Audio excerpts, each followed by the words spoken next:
CM Vijay, CM Vijay, CM Joseph Vijay. Bow bow bow. என்ன காண்டாங்க வைத்தச்சுல comment section என்ன இவ்வளவு கேவலமா பேசுறீங்களே.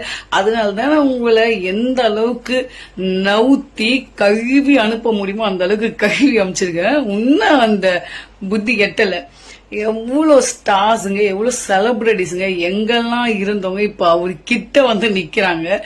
யார் எந்த விஐபிஸ் அவங்களுக்கு எதிர்கட்சி இருக்கவங்க எல்லாரும் எவ்வளவுலாம் பேசினாங்க. அன்புமணி சார் எல்லாம் எவ்வளவு பேசினாரு. இப்ப என்ன சொல்றாரு, மாற்றம் நீங்களே, ஐயோ இந்த அளவுக்கு மாற்றம் இருக்கு நாங்க எதிர்பார்க்கல அப்படின்றாங்க.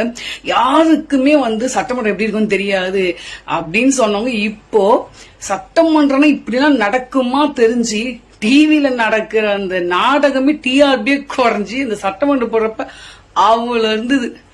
எப்படி மாற்றம் வேற மாதிரி இருக்குதா. இதுல சீமான வேற நகைச்சுவை இருக்கிறதுல அவுட்ஸ்டாண்டிங் பர்ஃபார்மன்ஸ், அவுட்ஸ்டாண்டிங் ஸ்டூடெண்ட் நம்ம சீமான் அவர் தான்.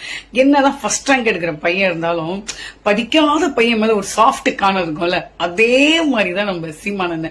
பேசுங்க, என்ன பேசில பேசுங்க சரியா. நாங்க என்ன செய்யணுமோ செஞ்சுட்டோம் போதுமா.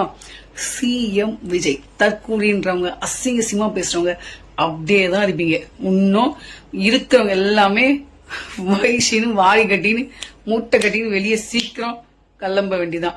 கமெண்ட் பாக்ஸ்ல எவனா அசிங்கசியமா பேசுனீங்க யாரும் வேணாம்.